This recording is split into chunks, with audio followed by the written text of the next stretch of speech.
بسم اللہ الرحمن الرحیم۔ السلام علیکم۔ آپ دیکھ رہے ہیں IH وائس۔ درود شریف کی برکت۔ حضرت ابن مسعود سے روایت ہے کہ رسول اللہ صلی اللہ علیہ وسلم نے ارشاد فرمایا کہ قیامت کے دن لوگوں میں سب سے زیادہ مجھ سے قریب درود پڑھنے والا ہوگا۔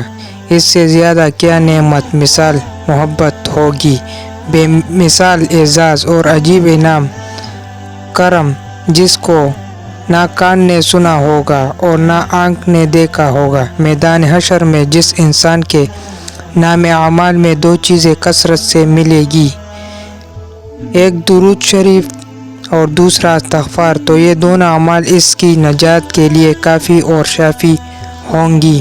کثرت سے درود پڑھنے سے زندگی میں نبی کریم صلی اللہ علیہ وسلم کی تائید اور توجہ شامل حال ہو جاتی ہے، اس لیے درود پڑھنے والے کا ہر کام آسانی کے ساتھ ہوتا چلا جاتا ہے اور زندگی کے تمام راستے صاف اور روشن ہوتے چلے جاتے ہیں۔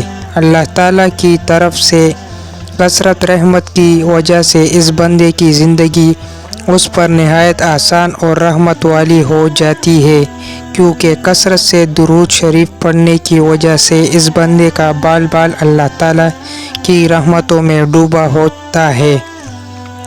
اس وجہ سے بزرگوں کا قول ہے کہ درود پابندی سے پڑھنے والا بھیانک زندگی سے نکل کر روحانیت والی پاکیز زندگی میں داخل ہو جاتا ہے۔